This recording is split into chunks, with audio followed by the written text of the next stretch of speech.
고린도전서 15장 58절 다 함께 하나님 말씀 읽겠습니다. 그러므로 내 사랑하는 형제들아 견실하며 흔들리지 말고 항상 주의 일에 더욱 힘쓰는 자들이 되라.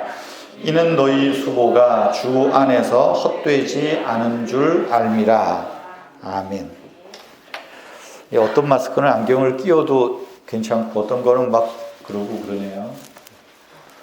인상을 쓰더라도 양해하시고요. 고린도전서 15장을 우리가 부활장이라고 합니다. 13장은 사랑장이라고 하죠. 15장은 부활장이라고 합니다. 왜냐하면 사도 바울이 이 15장에서 예수 그리스도의 몸의 부활, 그리고 성도들의 또 사람들의 몸의 부활을 강조하여 말하고 있기 때문입니다. 우리가 부활이라고 말할 때 성경에서 이야기하는 이 부활은 죽음 이후의 삶, 여러 가지겠죠. 영생 이런 의미가 아니라 구체적으로 죽은 사람들이 새로운 몸으로 입혀진다 하는 의미입니다. 그러니까 우리의 영혼이 오래 산다는 의미가 아니라 우리의 몸의 부활, 몸이 일으켜지는 거예요. 근데 새로운 몸, 지금의 내 몸은 아니고 그건 하나님께 속한 것이겠죠. 그래서 우리가 이전에 죽기 전에 가졌던 그런 몸과는 생명과는 완전히 다른 생명으로 일으켜지는 그것을 성경에서 말하는 부활이라는 의미로 말합니다. 고린도전서 15장에서 사도 바울이 이 58절까지 어쩌면 제일 긴데요. 이렇게 길게 부활에 대한 주제를 쓰는 것은 12절에서 말하는데 아마 고린도 교회 성도들 안에서, 교인들 안에서 또 고린도 교회 사람들이겠죠. 바울이 그리스도께서 죽은 자 가운데 살아나셨다 전파하고 처음엔 믿는 것 같더니 그 중에 어떤 사람들이 야, 죽은 자 가운데서 어떻게 몸이 다시 살 수 있어? 그런 건 없어. 부활이 없어. 이렇게 말하는 사람들이 교회 안에 생겨난 거예요. 그것은 고린도라고 하는 지역의 어떠한 철학, 지식의 영향을 그대로 수용해서 하는 말 같습니다. 그랬더니 바울이 이 이야기를 하는 거예요. 너희 가운데 이렇게 죽은 자 가운데 부활이 없다 하는 사람들이 있다. 그러면서 13절에서 말해요. 만일 죽은 자의 부활이 없으면 그리스도도 다시 살아나지 못하셨다. 부활이 있다는 거죠. 그러면서 14절에서 말하죠. 그리스도께서 만일 다시 살아나지 못하셨으면 우리가 전파하는 것도 헛것이고 너희의 믿음도 헛것이라. 굉장히 중요한 말이죠. 13절, 14절에서 보듯이 예수 그리스도의 부활은 우리 기독교의 본질이라는 것입니다. 예수 그리스도의 부활은 기독교 그 자체, 우리 신앙의 본질, 신앙의 뿌리라고 하는 거예요. 이 부활이 없다, 부활을 믿지 않는 것은 신앙을 부인하는 것과 마찬가지다. 그렇게 이야기하는 겁니다. 그래서 사도 바울이 고린도전서 15장에서 1절부터 해서 15절까지 전체 부활을 이야기를 해요. 예수 그리스도의 부활, 복음에 대한 이야기를 하면서 우리도 몸이 부활할 것이다. 그리고 아까 읽었던 결론에서 우리가 이 신앙에서 흔들리지 말자. 그렇게 강조하고 있는 것입니다. 자, 1절, 2절 말씀은 고린도에서 바울이 선포한 이 복음, 이 전도에 대한 복음을 상기시킵니다. 1절에서 말하죠. 형제들아, 내가 너희에게 전한 복음을 너희에게 알게 하노니 이는 너희가 받은 것이요 그 가운데 선 것이라. 바울이 복음을 전했습니다. 그리고 고린도 교회 사람들이 바울의 복음을 받았어요. 여기 받았다는 말은 믿는다는 말이에요. 받았다는 말과 믿는다는 말은 같은 의미입니다. 그러니까 믿음의 가장 기본적인 의미는 선포된 복음을 믿는 것, 그것이 우리 받아들이는 것, 그것이 믿음의 출발이라는 것입니다. 그리고 또 말하죠. 너희가 받았고 그 가운데 섰다, 선 것이라. 여기 선 것이라, 섰다는 말은 굳세게 붙들었다 하는 의미예요. 그러니까 고린도 교회에 바울이 복음을 전했을 때 이 사람들이 바울이 전한 복음을 믿었을 뿐만 아니라 그 믿은 내용을 굳게 붙들었다라고 하는 거죠. 2절에서 또 얘기해. 너희가 만일 내가 전한 말, 이 말은 앞서 말한 복음이라는 말이에요. 이 원어에는 복음이라는 말로 되어 있는데 왜 말로 번역이 됐는지 모르겠지만 어쨌든 내가 너희에게 전한 복음을 굳게 지키고 앞서 말한 대로 굳게 섰다 하는 말과 동일한 의미예요. 내가 전한 복음을 굳게 붙들고 헛되이 믿지 아니하면 그것으로 말미암아 믿음으로 말미암아 구원을 받는다 하는 것입니다. 이 2절은 1절과 조금 강조점이 다르죠. 굳게 붙들고 있다는 말은 뒤에 나오는 헛된 믿음이라는 표현을 통해서 내가 헛되게 믿을 수 있음을 둘러서 이야기하는 것입니다. 복음을 굳게 붙들지 않는 것은, 복음 위에 굳게 서지 않는 것은 헛되이 믿는 것이다. 그 결과는 구원을 받지 못한다. 이 이야기를 하는 것입니다. 그렇다면 지금 1절과 2절에서 바울이 계속해서 말하는 내가 너희에게 전한 복음 이런 말을 쓰는데 여러분 그 복음이 무엇일까요? 3절과 4절이 복음의 내용입니다. 복음은 그리스도의 구원 사건을 통칭해서 복음이라고 말하는데 그러면 복음, 그리스도의 구원 사건이 뭐냐? 그것을 3절, 4절에서 이야기하는 거예요. 내가 받은 것을 바울도 받았어요. 바울도 믿어요. 다메섹 도상에서 부활하신 예수 그리스도가 나타나셔서 내가 너를 위하여 죽었고 살아났다. 받았을 뿐만 아니라 예루살렘 교회의 사도들이 전한 그 내용을 그대로 수용했다. 그리고 내가 받은 이것을 너희에게 전하였다.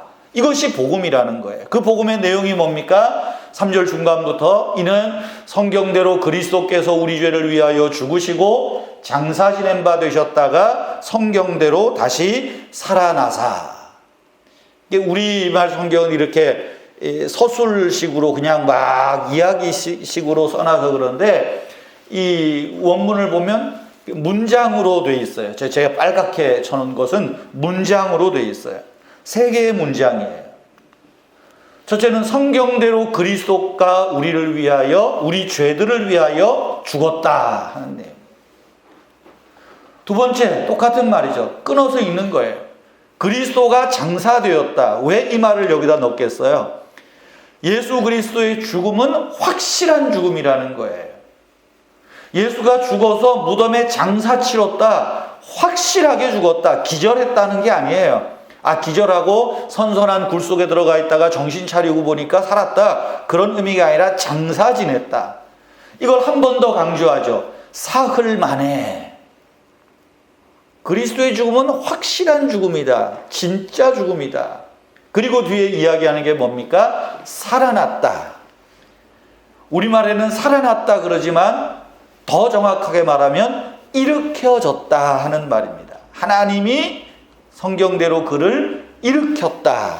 그걸 우리는 살아났다. 그렇게 말하는 것입니다.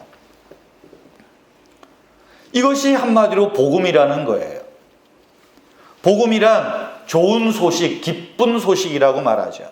근데 우리가 기독교에서 복음 이야기를 할 때는 바로 이 복음이 뭐냐, 기쁜 소식이 뭐냐, 우리를 위한 구원의 사건, 그리스도의 구원 사건이 복음이요 가장 기쁜 소식이라 이야기하는 것입니다. 뭐가 기쁘고 좋은 소식입니까? 그리스도께서 우리 죄를 위하여 죽었고 사흘 만에 다시 살아났다 하는 거예요. 이것을 더 줄여서 이야기하죠. 예수가 우리를 위하여 죽었고 살아났다. 이거예요. 이것이 복음이라는 것입니다. 그리스도의 죽음과 부활이 곧 복음이라는 거예요. 그런데 바울이 계속 말하는 것이 뭡니까? 내가 너희에게 전한 복음은 바울이 만들어내거나 지어낸 것이 아니라 예루살렘 초대교회로부터 공용된 복음이고 선포된 복음이고 그것을 내가 받았다는 거예요. 내가 만들어낸 게 아니라 바울이 만들어냈다고도 말할 수 있죠. 다메섹에서 부활하신 그리스도를 직접 봤잖아요. 근데 그거보다도 더 공적인 복음, 그것은 교회가, 예수 그리스도의 교회가 처음부터 선포한 캐리그마의 복음이 뭐냐? 그리스도가 우리를 위하여 죽었고 그리스도가 우리를 위하여 다시 살아나셨다. 이것이 교회가 전하는 복음이요, 교회가 교회 되게 하는 복음이고 성도가 성도 되게 하는 그런 복음이라는 것입니다. 앞서 말한 대로 고린도 교인들 일부가 죽은 자의 부활을 믿지 않고 있었는데, 이들을 대상으로 바울이 예루살렘 교회에서부터 공용된 이 복음을 전하는 이유가 무엇이겠습니까? 앞서 13절 14절에서 말씀드린 대로 부활 사상이, 이 부활이 그리스도의 구원 사건에서 가장 기본적인 요소이기 때문에 부활을 부인하면 기독교 신앙도 믿음도 복음도 구원도 없다는 것을 강조하기 위해서입니다. 그러므로 그리스도가 다시 살아나지 않으셨다면 우리의 믿음도 헛것이라 바울이 강력하게 이야기하는 거예요. 받아들이고 안 받아들이고야 내 결정이겠지만, 그러나 이것이 복음이고 이것이 기독교의 본질이라 라고 말하고 있는 것이에요. 그래서 2절에서 뭐라고 말합니까? 너희가 이 복음에 굳게 서고 헛되이 믿지 않으면, 진실하게 믿으면 구원을 받을 것이다. 그리고 뒤에서 계속 말하는 것은 우리도 그리스도의 몸으로 부활하여 그분의 영광에 참여하게 될 것이다 말씀하고 있는 것입니다. 바울은 그리스도께서 다시 살아나셔서 5절 이하에서 보면 베드로에게 나타났고 야고보에게 나타났고 500여 형제들에게 나타났고 유산되어 태어난 자 같은 나, 가장 작은 나에게도 나타나셔서 이 복음을, 죽으시고 부활하신 그 사건을 그리스도께서 나타내셨음을 강조하고 있습니다. 여러분, 그리스도께서 우리를 위하여 죽으시고 부활하셨다. 이것이 복음입니다. 이것을 헛되이 믿지 말고 여기에 굳게 지키고 이것을 붙들고 헛되이 믿지 말라, 오늘 성경은 말하고 있는 거예요. 근데 사도 바울의 어법을 보면 오늘 이 복음의 이야기를 15장 3절 4절에서 이야기하는데, 로마서나 다른 성경에 보면 이것을 또 더 줄여서 이야기를 해요. 어떻게 줄일까요? 그리스도가 우리를 위하여 죽으셨다. 더 줄여요. 왜 그래요? 부활은 죽음 이후에 오는 거잖아요.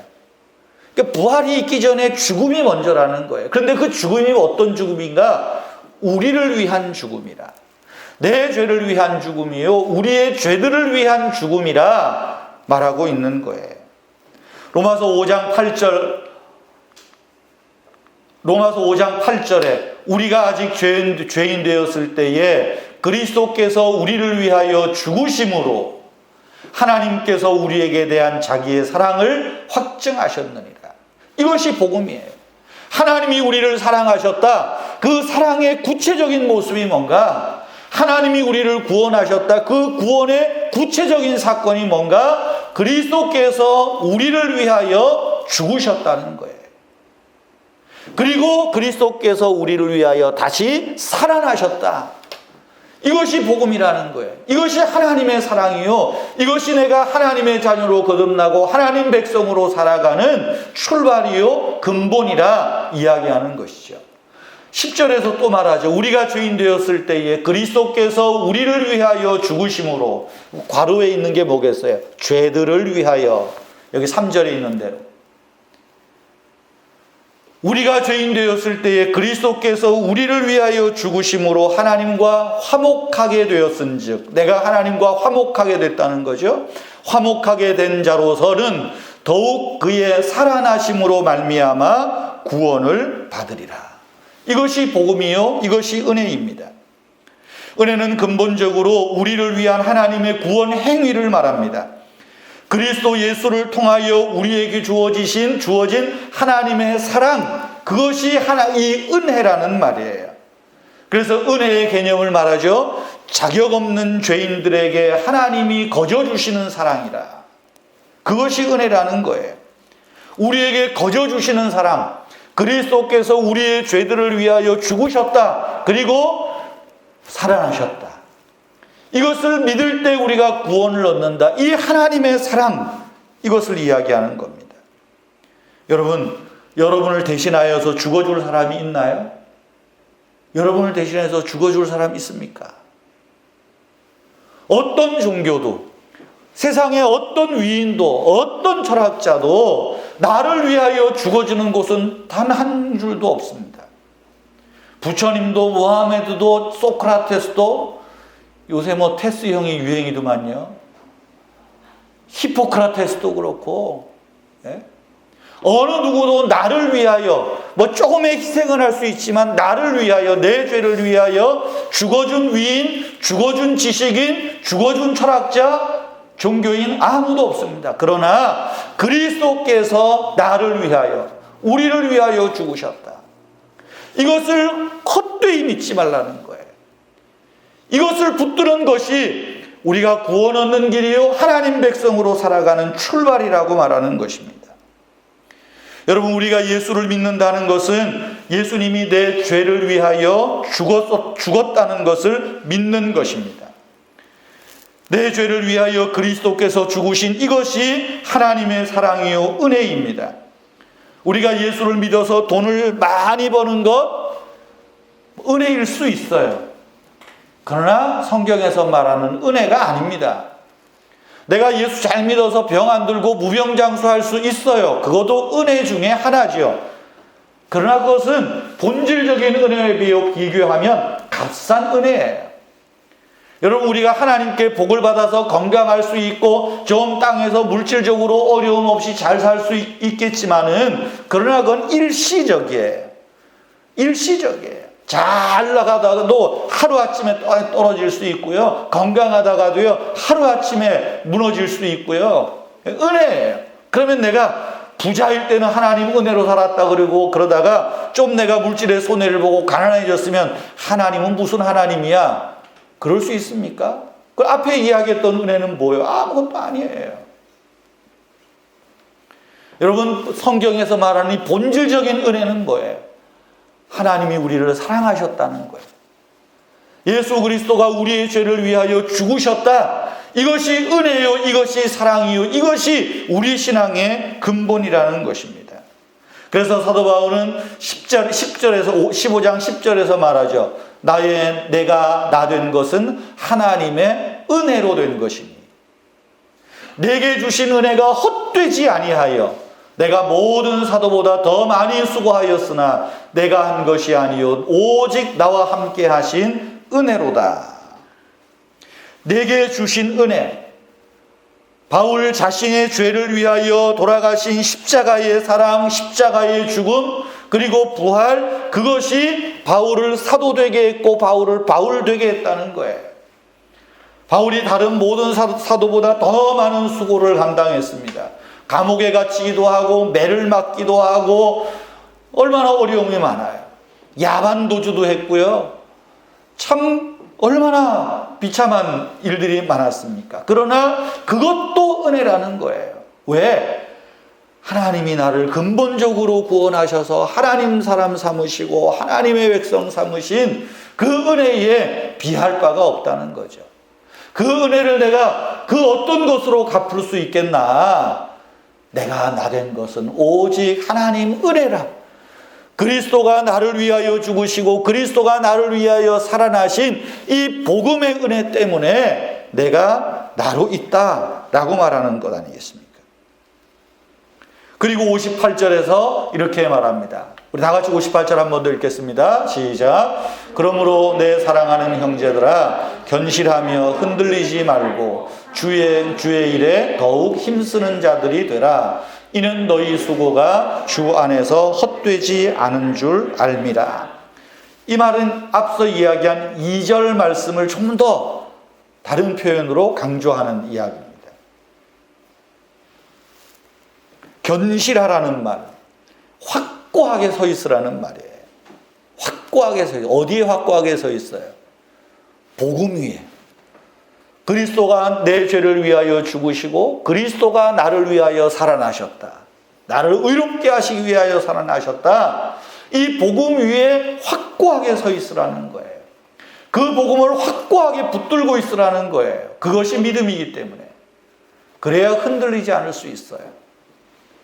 뒤에 보면 주의 일에 항상 힘쓰는 자들이 되라. 그렇게 말합니다. 주의 일에 항상 힘쓴다. 주의 일이 무엇입니까?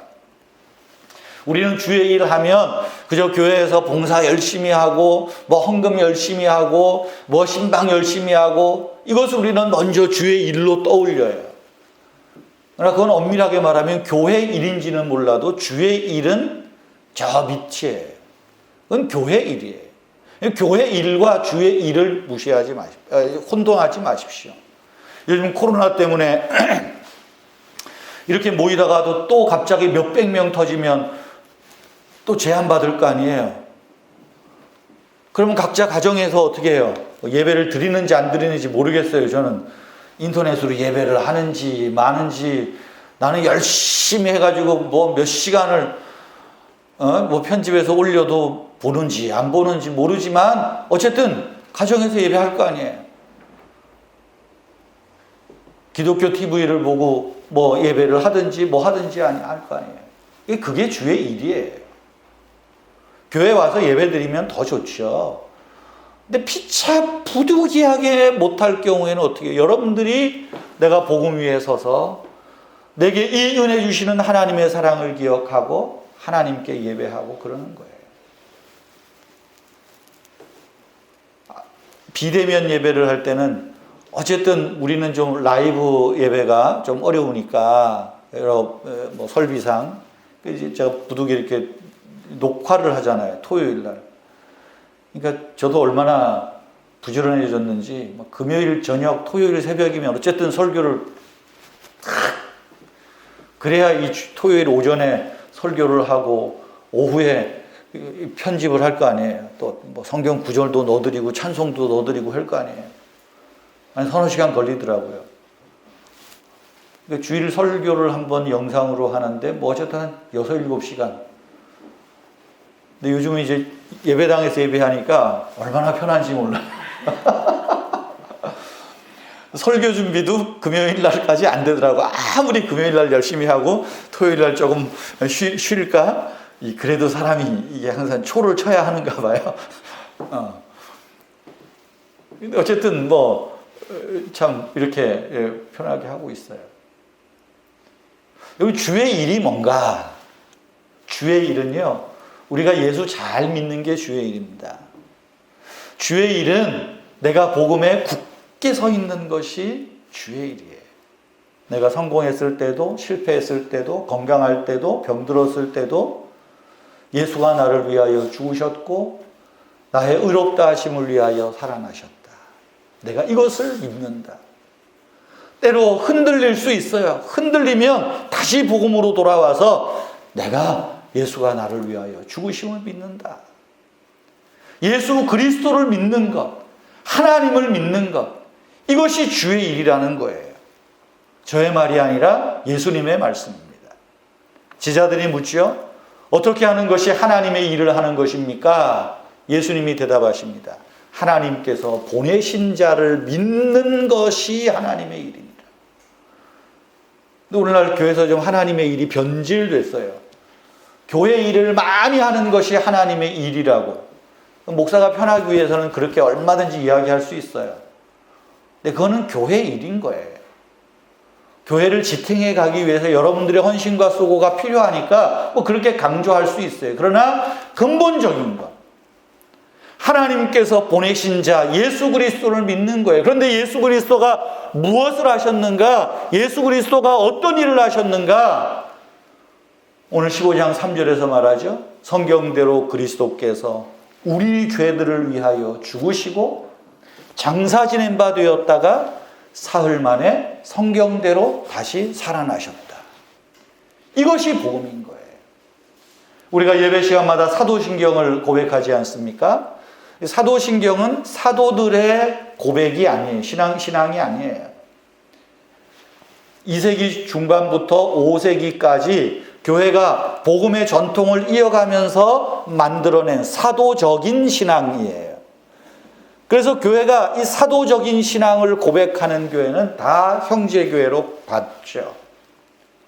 뭐 어떤 사람은 카톨릭이 뭐 2단이니 3단이니 이야기하는데 로마 카톨릭도 사도신경을 고백해요. 그러면 2단, 3단 얘기는 좀 접어둘 줄 알아야 돼요. 그건 우리가 함부로 판단할 수 있는 게 아니니까. 정말 근데 사도들의 고백이 뭘까요? 오리지널 사도들의 고백, 사도들의 고백은 아까 말씀드린 15장 3절 4절. 성경대로 그리스도께서 우리 죄를 위하여 죽으시고 장사 지낸 바 되었다가 성경대로 사흘 만에 다시 살아나셨다.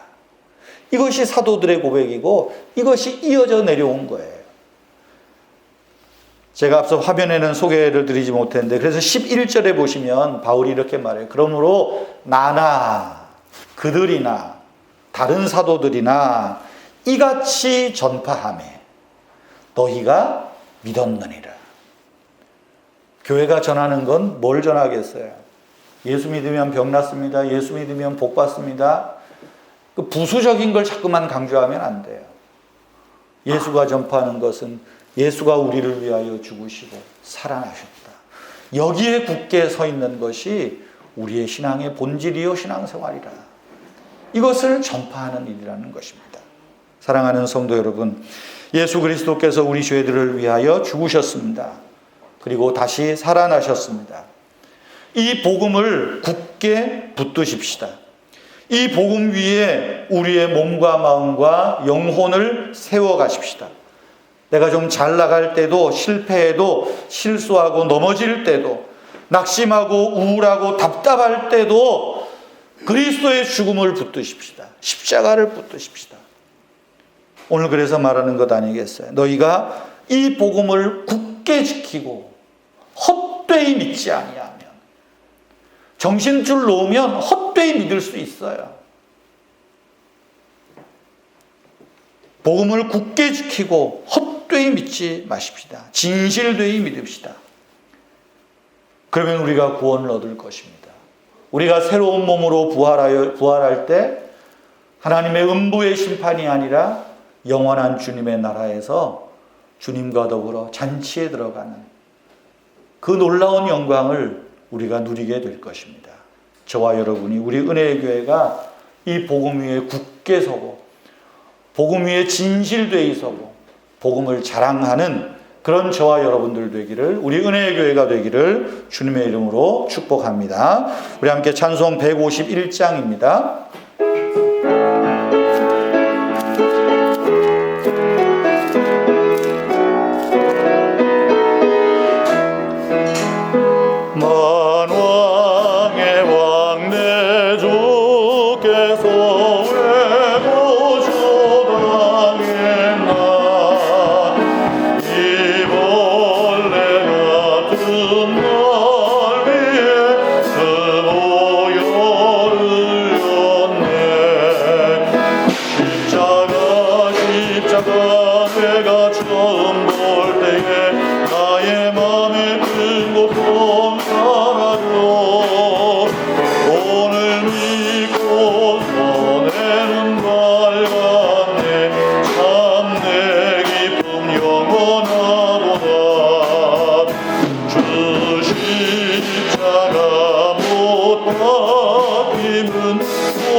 십자가 못 박히는 주 십자가 못 박히는 오 죄함 아닌가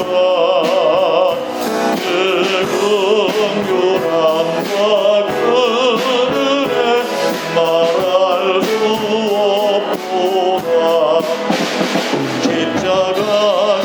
십자가 내가 처음 볼 때에 나의 맘에 큰 고통 깔아줘.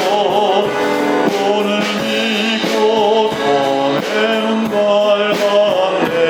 참 내 기쁜 영원한 3절들 써도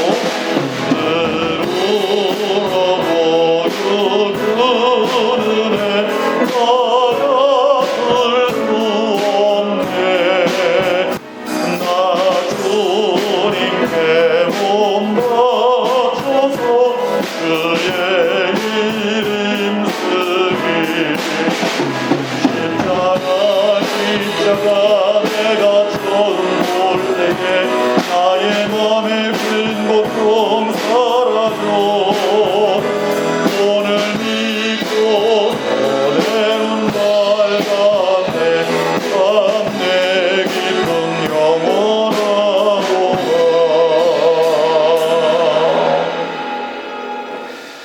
하나님 아버지, 우리를 위하여, 우리 죄를 위하여 죽으신 예수 그리스도의 죽음 위에, 또한 우리를 의롭다 하시기 위하여 다시 살아나신 그 부활 사건 위에 우리의 믿음을 굳게 세우며 예수님의 죽음과 부활을 굳게 붙잡고 천성길을 향하는 이 순례길에서 한 사람도 낙오되지 않게 하여 주시옵소서. 헛되이 믿지 않으면 우리에게 헛되이 믿을 가능성이 일말이라도 있어서 이런 말씀을 주셨는 줄 압니다. 주님, 우리가 헛되이 믿지 않도록 오직 복음 위에 서도록, 진리 위에 서도록 성령 하나님께서 우리를 늘 깨우쳐 주시고 우리의 몸과 영혼을 지키시고 인도하여 주시옵소서.